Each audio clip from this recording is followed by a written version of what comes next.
On te remet, Seigneur, cette soirée, on te remet ce culte, on te remercie pour le rassemblement des saints, pour les frères, pour les sœurs.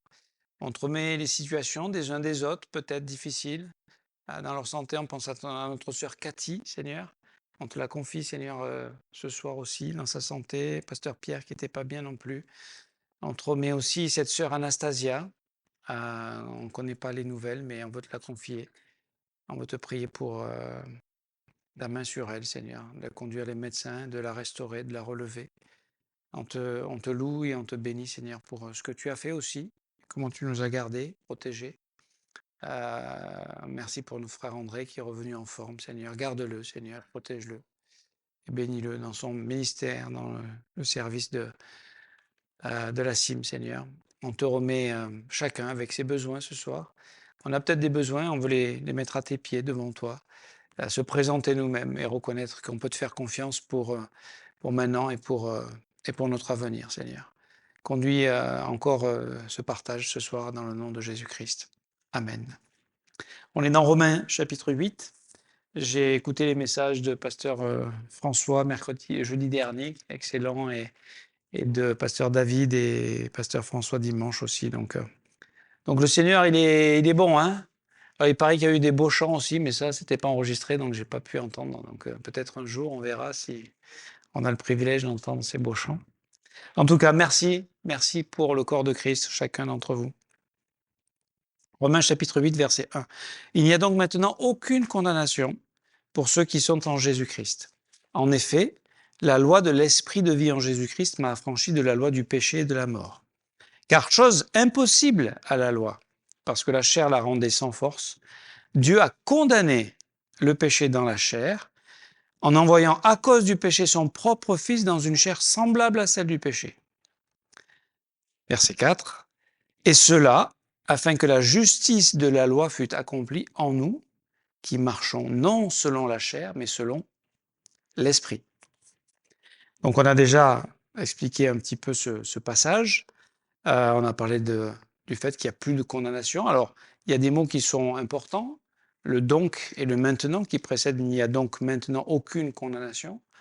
Le maintenant, ça veut dire que ça se passe, ça s'adresse à nous, et ça s'adresse aux gens qui ont vécu après la mort et la résurrection de Jésus-Christ, puisque c'est lui, et quand il est dit qu'il avait une chair semblable à celle du péché, c'est-à-dire qu'il avait, il n'avait pas de péché, Jésus, mais il avait un corps comme nous. Il était comme le premier Adam avant d'avoir péché.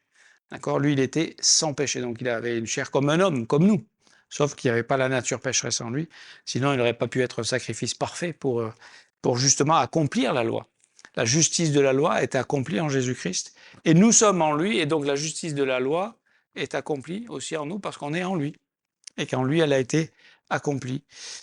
Et ce qui m'intéressait particulièrement ce soir, c'est la dernière phrase, de marcher selon la chair ou de marcher selon l'esprit. Et de se rappeler que maintenant, à cause de tout ce que Christ a fait et de ce qu'il nous a offert, et du fait que la loi a été accomplie par lui, et que le péché, il est mort pour le péché, ressuscité, qu'on a été délivré de l'esclavage du péché, il n'y a plus de condamnation sur nous.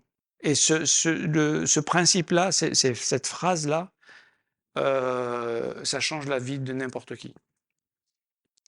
Parce que même ceux qui n'ont pas la foi, tout le monde a un sentiment de culpabilité. Pourquoi vous pensez que c'est que les croyants qui vont chez les psychiatres et les psychologues?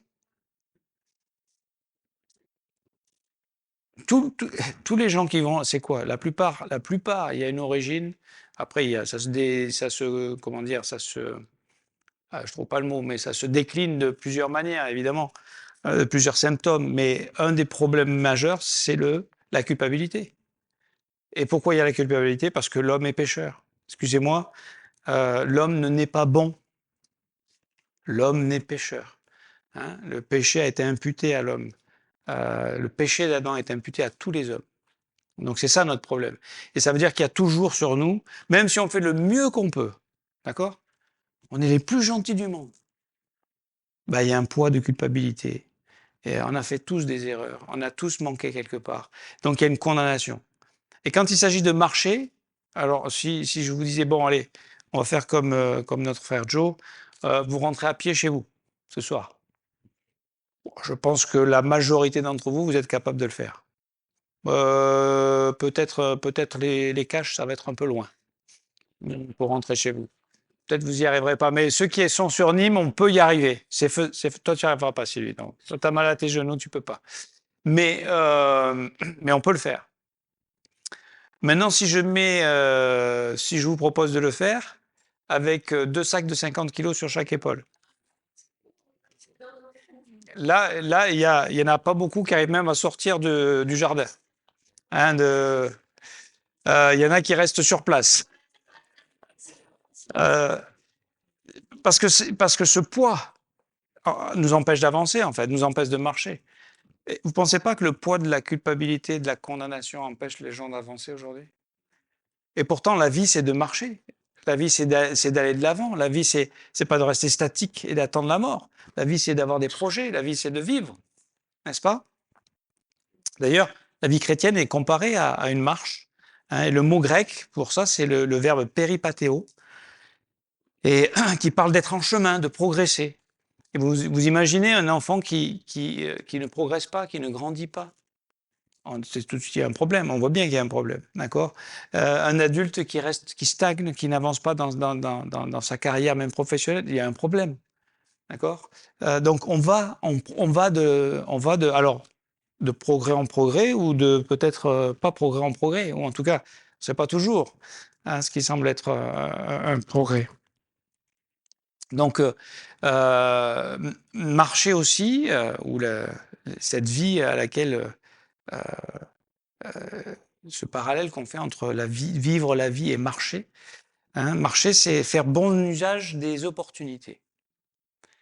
C'est-à-dire, c'est l'exercice de notre libre arbitre. Hein, qu'est-ce qu'on marcher, on avance, on s'arrête, on fait une pause, voilà. Ça parle de marcher, ça parle de conduite, c'est comment on se conduit, hein, c'est comment on règle sa vie. Donc on est tous, ça c'est la définition du verbe péripatéo, on est tous voilà, en chemin et on avance. La question c'est vers où on va. Ce monde avance, d'accord, avec ce désir de croissance. Parce que s'il n'y a pas la croissance, c'est la crise, c'est la récession. Donc il faut faire toujours plus, toujours plus, toujours plus. Alors on a des projets, on a des objectifs. Hein. Pour un enfant, ça va être de découvrir le monde. Là, on était avec la famille Adam Leggi et le petit Raphaël qui a 4 ans. Bon, à cet âge-là, c'est voilà, tu découvres tout, tu apprends tout, tu t'amuses avec un bout de bois. Enfin, c'est l'innocence, c'est l'émerveillement de tout, c'est le rire, c'est la joie. Tu découvres ce qui est autour de toi. Voilà, tu prends les choses, tu les fais tomber, tu recommences, tu joues. Enfin, c'est la vie. On a apprentissage de la vie, d'accord? Pour un ado, bon, ça va être peut-être de gérer un peu plus ses responsabilités, sa liberté. Hein, c'est réfléchir, c'est choix d'études, c'est avoir un défi, réussir son bac, ses études, c'est passer le permis, c'est avoir le permis aussi. Hein. Bravo Tony. C'est découvrir peut-être le monde du travail aussi. Hein. Bon, on est en train c'est à un moment donné, voilà, peut-être quitter aussi la maison pour les études, pour rentrer dans la vie adulte. Hein.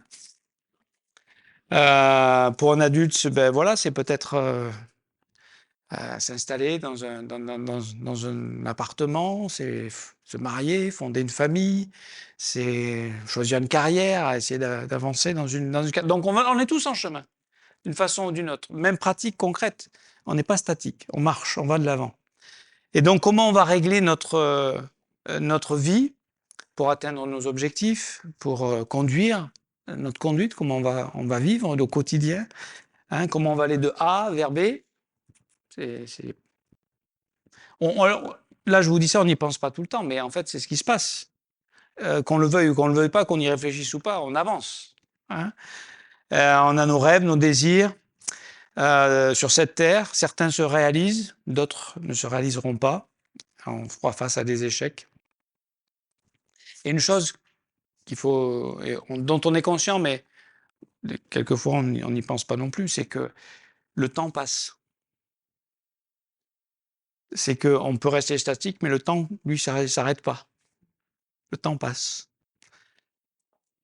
Et notre vie, il y avait un frère à une époque dans notre assemblée qui avait lu ça quelque part et qui avait comparé notre vie à une bougie qui se consume. Ben voilà, notre vie est une bougie qui se consume. Et elle se consume parce qu'à un moment donné, elle va s'éteindre. D'accord, sur cette terre. Alors, nous, on a une espérance, c'est que elle peut se consumer et quand elle sera finie quand tout aura brûlé, toute la cire aura fondu, toute la mèche aura fondu, on rentrera dans la gloire de Dieu. Donc ça, c'est pour nous, c'est pas la mort n'est pas la finalité, il n'y a plus rien derrière. C'est le passage dans la vie éternelle que nous attendons, que nous espérons avec une pleine assurance.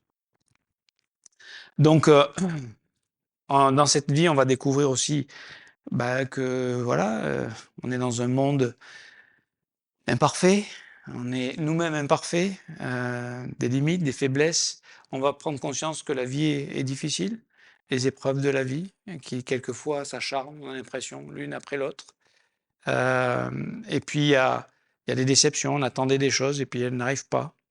Pas en tout cas comme on aurait souhaité. Et donc, peut-être ce qu'on essaye de faire, c'est essayer d'éviter la souffrance. Mais même si on évite la souffrance, elle arrive quand même. Hein.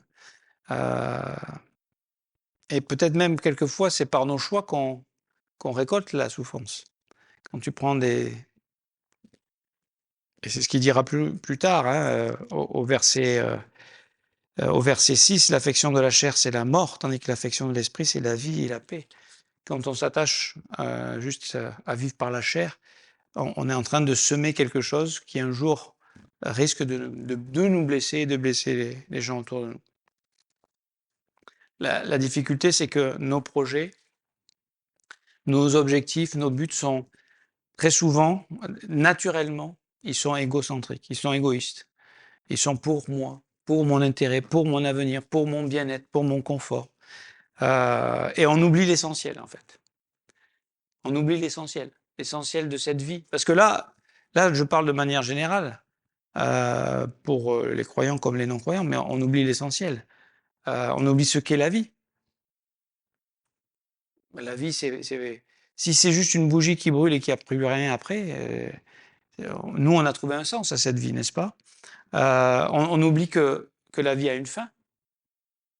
Vous savez, les gens qui courent après, toujours souvent, là, quand on court après la richesse, vous avez remarqué, on parlait de ça avec Pierrette et Pasteur David, quand quelquefois les gens sont riches, et ça suffit pas, il faut encore être plus riche.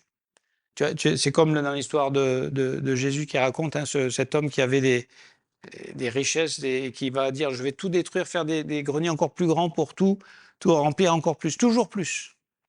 Cette course après toujours plus, parce qu'en fait, c'est pas la richesse matérielle qui peut combler et donner un sens à la vie. Et puis, on oublie aussi que la vie, elle ne se vit pas tout seul. Dans un monde dans lequel on est aujourd'hui, c'est d'abord moi, mon intérêt, on l'a dit. Et puis, on oublie le but aussi. Et très souvent, le but qu'on a, c'est de réussir sa vie. Je pense que la plupart d'entre nous, on veut réussir notre vie. Après, on ne va pas développer ça, mais selon quels critères? Selon quels critères? C'est quoi la réussite d'une vie? Est-ce que Jésus a réussi sa vie? En mourant à 33 ans, rejeté par tous et maudit sur une croix. Selon la sagesse des hommes, il n'a pas réussi sa vie. Mais il a complètement raté sa vie. Hein. Et pourtant, si nos critères sont naturels, sont charnels, c'est une sagesse qui est terrestre, charnelle, diabolique, dira Jacques, Jacques 3,15. Quel est le but? C'est de réussir ou c'est de découvrir celui qui est à l'origine de notre vie et qui donne sens à notre vie? Et peut-être que là, on réalise que ça, c'est le but ultime. Hein. Dans Jean chapitre 17, verset 3, c'est Jésus qui parle. C'est Jésus qui parle. Et il dit, or la vie éternelle, c'est cette vie que nous avons reçue. C'est pas simplement la vie naturelle, c'est la vie éternelle. C'est la vie impérissable. Et la vie éternelle, celle qu'on a reçue de Dieu. Or la vie éternelle, c'est qu'ils te connaissent, toi, le seul vrai Dieu, et celui que tu as envoyé, Jésus-Christ. La vie éternelle, c'est de connaître celui que Dieu a envoyé, Jésus-Christ, de connaître Dieu. Parce que la vie, c'est aussi une aventure, n'est-ce pas? Demain, on ne sait pas. Qui peut dire que demain, il sera en vie? Hein? Crise cardiaque pendant la nuit? Mais on est dans les mains de Dieu. Donc on ne laisse pas le stress, on est dans les mains de Dieu. Ok? C'est pas ce qu'on souhaite, ça peut arriver. Vous savez, la grand-mère de Pasteur David, vous savez comment elle est décédée? Elle avait déjà, je sais pas quelle âge, plus de 85 peut-être, quelque chose comme ça. Ils étaient avec son mari, c'était l'après-midi ou en fin de journée, et elle dit, je vais aller m'allonger un petit peu sur le lit. Elle est s'allonger sur le lit et elle est partie. Et quand il a dit, allez, c'est l'heure de passer à table eh ben, elle n'était plus là. Magnifique. Pour nous, on dira c'est magnifique, mais on ne sait pas comment ça va se passer, mais on sait que ça se passera. D'accord? Alors, donc, marcher, il y a deux façons de marcher, il nous est dit ici. Hein. On marche selon la chair, on marche selon l'esprit. Et on ne peut pas marcher l'un et l'autre en même temps. Hein. Dans Galates chapitre 5 et verset 16, il est dit ceci. Vous connaissez ce verset. Je dis donc, marchez selon l'esprit, vous n'accomplirez pas les désirs de la chair, et verset 17 en particulier, car la chair a des désirs contraires à ceux de l'esprit, et l'esprit en a de contraires à ceux de la chair. Ils sont opposés entre eux, afin que vous ne fassiez point ce que vous voudriez. Donc là, on se rend compte que c'est pas juste une histoire seulement de volonté, en disant je vais faire avec ma propre force ce que je pense être bien. On peut faire des choses, bien sûr, mais quand on marche dans la chair, on ne peut pas marcher dans l'esprit. Et quand on marche dans l'esprit, on ne peut pas marcher dans la chair. Donc c'est soit l'un, soit l'autre. Soit on est en communion avec Dieu, soit on n'est pas en communion avec Dieu. Hein, c'est pas plus compliqué. D'ailleurs, dans Galates, chapitre 5, il nous fait un compte rendu un peu plus loin des fruits que produit le fait de marcher dans la chair.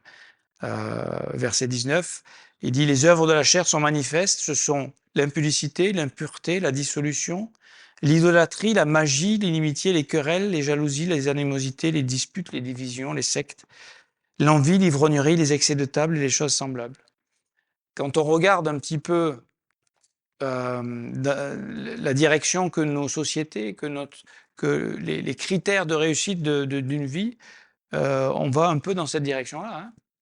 C'est la fête, c'est s'amuser, c'est boire, c'est oublier, c'est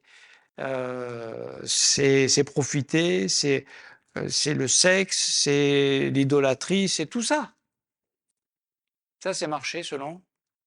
Ce monde marche selon la chair, selon une sagesse terrestre, hein, charnelle et diabolique. Donc si nous, en tant que chrétiens, on a la possibilité, le monde n'a pas d'autre possibilité que de marcher que dans la chair, parce qu'ils sont pas nés de nouveau, ils n'ont pas la vie de l'esprit, ils n'ont pas le Saint-Esprit, ils ne sont pas le temple du Saint-Esprit. Nous, on a ce privilège. C'est que nous, en tant que chrétiens, on peut marcher soit dans la chair, soit dans l'esprit. Le monde ne peut marcher que dans la chair. Donc il ne faut pas s'attendre qu'eux, ils portent les fruits de l'esprit. D'accord? Mais nous, on est appelés à vivre autrement que ce monde. D'accord? On est dans ce monde, mais on n'est plus de ce monde. Et on ne peut plus vivre comme ce monde vit. Donc ça va parler de notre conduite, de notre façon concrète et pratique et réelle de ce qu'on vit au quotidien. Qu'est-ce qui fait notre vie? Qu'est-ce qui remplit notre temps? Après quoi est-ce qu'on court? Est-ce qu'on court après ces choses-là dont on vient de parler? Je viens d'énumérer dans Galates chapitre 5, versets 19 à 21. Donc, nous, on peut soit vivre dans la chair, dans nos forces et nos faiblesses naturelles, ou soit on peut vivre dans l'esprit. On parlera tout à l'heure de comment c'est important de vivre dans l'esprit, comment on vit par l'esprit. Donc, L'homme qui vit dans la chair, en fait, il s'appuie sur ses pensées, sur son raisonnement, sur sa logique, sur son pragmatisme, sur sa culture, sur son éducation, sur son orgueil, hein, et il veut atteindre ses objectifs, n'est-ce pas? Et il cherche peut-être la reconnaissance. Ce monde cherche la reconnaissance. On veut être reconnu. Donc, quand on fait des photos aujourd'hui, elles sont toutes retouchées. Sur la photo que vous avez présentée sur votre portrait, vous êtes, on se demande si c'est vous, en fait, tellement vous êtes beau, refait ou arrangé, ou voilà. Donc on veut être reconnu. On cherche l'approbation de nos camarades, l'approbation de peut-être nos parents ou de certains, voilà, on cherche, ou l'admiration même, l'admiration des hommes. Mais on court après cette vaine gloire, hein. Et encore une fois, euh, c'est la Bible qui dit ça dans Marc 8,36, que sert-il à un homme de gagner tout le monde s'il perd son âme? Nous, en tant que chrétiens, ça devrait nous parler, ça. Je veux dire, on court pas pour chercher l'approbation des hommes. Nous, on veut marcher, et on va voir avec qui on veut marcher. Nous, naturellement, la chair ne pense sans Dieu, hein, même elle se prend des fois pour Dieu. Mais elle ne sait même pas où elle va, en fait. Si vous demandez aux gens qui vivent dans la chair, qui marchent dans la chair, où est-ce qu'ils vont? Bah, ils vont juste que dans 10 secondes, il faudra que je puisse satisfaire les désirs de ma chair. Voilà, c'est ça qui compte. Et dans 1 minute aussi. Voilà, c'est tout. Ça va pas très loin. Ça avance, mais ça avance vers où? Là, il n'y a pas de but, il n'y a pas de perspective. Nous, en tant que chrétiens, on a un objectif, on sait où on va. On marche parce que Dieu nous a destinés à une espérance et une gloire éternelle. Donc on marche vers la présence de Dieu, vers la gloire de Dieu, vers le royaume, dans le royaume de Dieu, hein, pour demeurer éternellement. Donc, tout ça, c'est pour montrer que quand on marche de manière naturelle, charnelle, dans le péché, ce qui se passe, c'est qu'on va vivre aux dépens des autres. C'est-à-dire, on va servir nos intérêts aux dépens des autres. Comprenez ce que je veux dire? C'est une définition un peu du péché, c'est que je vais utiliser les autres pour moi. Mais quand tout le monde vit comme ça, vous imaginez bien que ça ne peut pas produire des belles choses à la fin. Ça divise, hein, c'est les querelles, voilà, chacun cherche son intérêt. Et finalement, c'est la vision de C.S. Lewis dans quel livre? Le dernier dont on a parlé là, c'est la vision qu'il a du ciel. Non, c'est comment ça s'appelle? Le divorce. Non, c'est pas ça? Le grand divorce. Et il explique que en fait, les gens en enfer, ils peuvent même pas se supporter. En enfer, les gens seront seuls. Les gens disent: «Ah, l'enfer, c'est super, on va retrouver ses copains, on va jouer aux cartes, on va aller au bistrot, on va…» Non, en enfer, il n'y aura pas tout ça. Les gens ne pourront même pas supporter quelqu'un d'autre. C'est là où ça conduit, ce chemin. C'est la destinée de ce chemin quand on vit naturellement ou charnellement. Pourquoi? Parce que on ne construit pas des relations. On marche seul, d'accord? Et on utilise les relations pour continuer d'avancer vers quelque chose. En fait, on poursuit une vaine gloire. C'est les tromperies et les mensonges du diable. Alors, ça doit nous révéler que la pauvreté du cœur de l'homme, de ses limites, de voir comment on est prêt à sacrifier les relations, même les plus proches. Des gens qui abandonnent leurs enfants, des gens qui abandonnent leurs femmes, des gens qui abandonnent leur mari, enfin, voilà. Pourquoi? Parce qu'on court après quelque chose. On marche de manière charnelle, naturelle. Et ça peut arriver aux chrétiens, puisque là, on est avertis de marcher non dans la chair, mais par l'esprit. Nous, maintenant, on n'est plus obligé de marcher comme ça. On peut marcher, et c'est ce qu'on fait.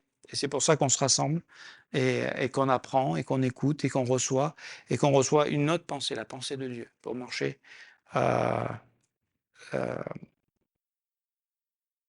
selon l'esprit. Et une chose qui se passe quand on vit comme ça, naturellement, en fait, on brise ce qui est le trésor de la vie, en réalité. C'est les relations. c'est les relations. Les relations les uns avec les autres, et puis ces relations les uns avec les autres, si elles sont saines, et si elles sont belles, et si elles sont pleines d'amour, c'est parce qu'il y a une relation qui a été restaurée, la relation avec Dieu. La relation avec cette relation qui est essentielle, et qu'on ne doit pas oublier, la relation avec le Seigneur. Et marcher, en fait, marcher selon l'Esprit, c'est marcher avec notre Dieu. Je ne sais pas si vous avez déjà fait des marches avec d'autres personnes. C'est pas toujours simple parce qu'on marche pas toujours au même pas. D'accord? Il y en a qui marchent plus vite. Ma femme, c'est une Parisienne, donc elle a plutôt l'habitude de marcher vite, hein. Mais certains, peut-être avec la santé ou l'âge, marchent moins vite. Et c'est plus difficile quand tu as l'habitude de marcher vite et que quelqu'un marche. Donc de marcher au même pas. En fait, marcher avec Dieu, c'est marcher à son pas.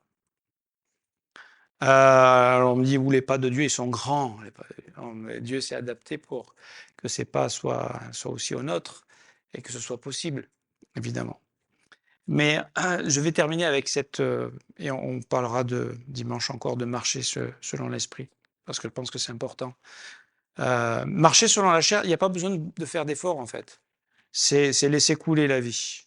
C'est satisfaire ses besoins primaires. C'est vivre dans voilà, de vivre pour soi, de vivre pour son intérêt, de vivre au jour le jour, sans savoir vraiment où on va, mais voilà, ça c'est bon pour moi, ou ça me semble bon pour moi, donc je le fais, et puis je ne calcule même pas ce que ça va, les conséquences, je vis au jour le jour. Et ça, c'est un peu le monde dans lequel nous vivons aujourd'hui qui est comme ça. Marcher selon l'esprit, c'est le privilège du croyant. Vous imaginez Dieu qui propose à chacun d'entre nous. Est-ce que tu veux marcher avec moi? Est-ce que tu veux vivre ta vie et qu'on avance ensemble, tous les deux? C'est l'appel de Jésus, d'accord? À tous les hommes. Hein, dans Matthieu 11, 28 à 30, hein, venez à moi, vous tous qui êtes fatigués et chargés, je vous donnerai du repos. Du repos, prenez mon joug sur vous. Recevez mes instructions. Donc ça veut dire, ça implique des choses de marcher avec Dieu, bien évidemment. Mais c'est de comprendre que si déjà on réalise, on prend conscience de la bénédiction. C'est pas une marche facile. Je n'ai pas dit que c'était facile. Mais de toute façon, la vie n'est pas facile, dans tous les cas. Mais c'est une marche où Dieu s'engage d'être à nos côtés et de nous amener à bon port. Et que pendant cette marche, il y a quelque chose qui va se passer. Lui, il nous connaît déjà. Mais nous, on va apprendre à le connaître. Et c'est le message de pasteur Boyce pendant cette conférence qui a mentionné ça. Dans Genèse chapitre 12, je vous lis verset 1. Voici ce que Dieu dit à Abraham. Va-t'en de ton pays, de ta patrie, de la maison de ton père, dans le pays que je te montrerai. Et il disait que lorsqu'il a dit va-t'en, en fait c'est va avec moi et moi je te montrerai. Je te montrerai le chemin. Je serai le chemin et je te mènerai à bon port. Tu sais pas où tu vas. Et en réalité, personne ne sait vraiment où il va. Parce qu'il suffit que tu dis, ah, moi je vais faire ça, je vais être un sportif de haut niveau, je vais être champion olympique, et puis tu as un accident de voiture, tu te coupes une jambe et c'est fini. Alors peut-être tu peux faire champion paralympique, mais vous comprenez ce que je veux dire, c'est qu'on ne sait pas. On peut avoir des beaux projets, et c'est bien d'avoir des projets, des idées, de faire des choses. C'est pas de dire en tant que chrétien, on peut rien faire, non, non. Mais notre privilège à nous, c'est de marcher avec Jésus. Vous savez, aujourd'hui, on vit dans une société où, j'entendais ça aux informations, c'est aux États-Unis déjà, mais ça arrive en France, les gens ont besoin de coach. Coach pour le sport, coach pour manger, coach pour ranger la maison, coach pour, je sais pas, coach pour tout en fait. C'est comme s'ils n'ont pas été, il n'y a pas eu d'éducation, ils n'ont pas été éduqués pour arriver, donc ils ont besoin d'un coach. Eh bien, Jésus nous propose d'être notre coach. Et on n'a même pas besoin de le payer. Parce que ça coûte cher un coach, hein. Si vous voulez vous payer un coach personnel, ça coûte cher. et un coach qui... Et en fait, de partir, c'est de découvrir qui est Dieu et qui on est. Et il a utilisé, ce mot-là est utilisé aussi un peu plus loin, dans un autre défi auquel Abraham va répondre favorablement. En Genèse chapitre 22, verset 1, il est dit, peut-être je rappellerai le verset de Hébreux 11, 8, pour cette première, je suis allé trop vite, qui dit que Abraham, il a obéi, il est parti sans savoir où il allait. L'aventure de la foi, c'est qu'on ne sait pas comment le chemin exactement où il va être. On a juste une promesse, c'est que Dieu est avec nous. Et je pense que cette promesse-là suffit et, et de réaliser qu'on peut marcher aujourd'hui parce que le poids de la culpabilité, le poids du passé, des échecs, des erreurs, pour ceux qui sont plus âgés, a été enlevé. Et que oui, c'est notre privilège de pouvoir répondre par la foi. C'est-à-dire, ok, et je pourrais juste donner rapidement mon témoignage et je m'arrête là, c'est que euh, par la foi, à l'âge de 20 ans, j'ai choisi de croire Jésus et de lui faire confiance pour ma vie. Et je ne regrette pas aujourd'hui, presque 40 ans plus tard. Je ne regrette pas.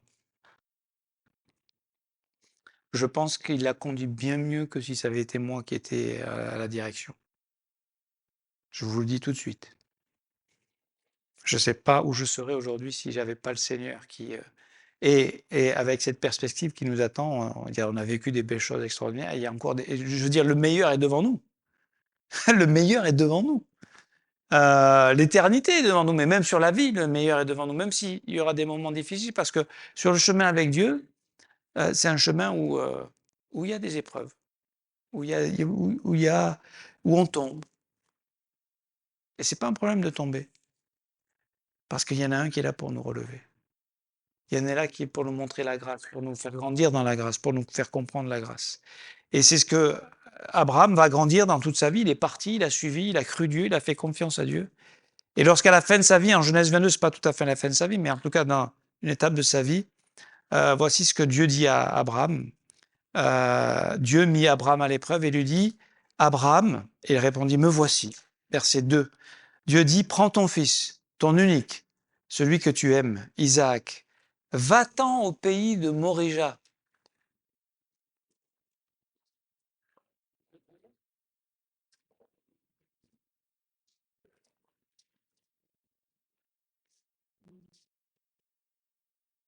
C'est ce même va-t'en de ton pays.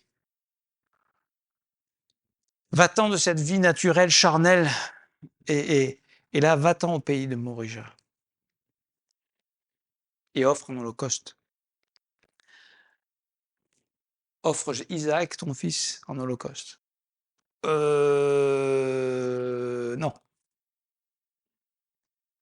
Pourquoi il a pu le faire? Pourquoi il a... Vous pouvez imaginer ce que méditait Abraham quand il montait sur le mont Morija avec son fils qui portait le bois, il portait le feu, il avait le couteau. Et Isaac, il dit, mais il est où le sacrifice? Et qu'est-ce que Abraham dit? Dieu pourvoira. J'aimerais vous dire, Dieu, quand on marche avec Dieu, il pourvoit. Dans tous les défis que vous rencontrerez. Et le plus grand défi, c'est de mourir à soi-même. De mourir à ce qu'on aime, à ce qu'on veut, à notre chair. De mourir à cette vie charnelle. Pour vivre sa vie à lui. Mais c'est celle qui vaut de la peine, c'est celle qui est éternelle, c'est celle qui porte du fruit, qui est l'amour, qui est la paix, qui est la joie, qui est la bénédiction pour les autres. Au lieu de chercher notre intérêt à nous. Voilà, on s'arrête là pour ce soir. Juste de réaliser que notre privilège, nous, en tant qu'enfants de Dieu, c'est de pouvoir marcher avec Dieu dans cette vie. C'est pas beau? Donc, On est là pour apprendre ça ensemble, pour grandir ensemble, pour avancer ensemble, pour s'édifier, se défier, s'encourager, parce que c'est pas un chemin naturel. Et sans l'aide de Dieu, sans l'aide de sa parole, sans l'aide du corps de Christ, sans l'aide de la grâce, sans l'aide du Saint-Esprit, cette vie est impossible. Mais avec lui, quelle destinée, quel avenir, hein? Et quelle assurance et quelle sécurité aussi. Et ce que je voulais juste vous dire, les plus jeunes, les plus anciens, chacun d'entre vous ici, c'est de trouver ça dans votre vie, de trouver le Seigneur, sa présence à vos côtés. Que Dieu vous bénisse.